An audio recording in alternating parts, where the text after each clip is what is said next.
Bubi! Takže dneska mi Leka povedala, že sa šíri nejaký veľký trend, mám preto okuliare, lebo mám túto hroznú výražku a nechcem, aby to bolo vidieť. Takže je to, čo je to? Popstar Tea pri chuť jahoda meta. No a kde si to videla? Jaké je to? DMK a úplne všade. A základem Popstar Tea je výluch ze sypaného čaju, do ktorého sme přidali příchuť jahody. Svieží chuť doplňuje příchuť máty.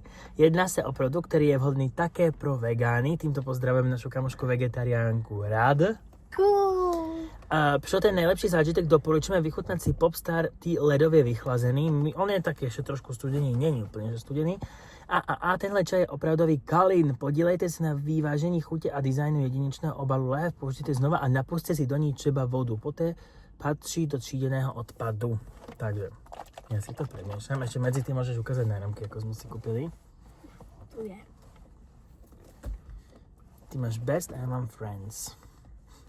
Takže poriadne si to premiešame. No. Chutnaj. Koľko tomu dávaš? Od 1 do 10? Vieš čo? Možno aj 9.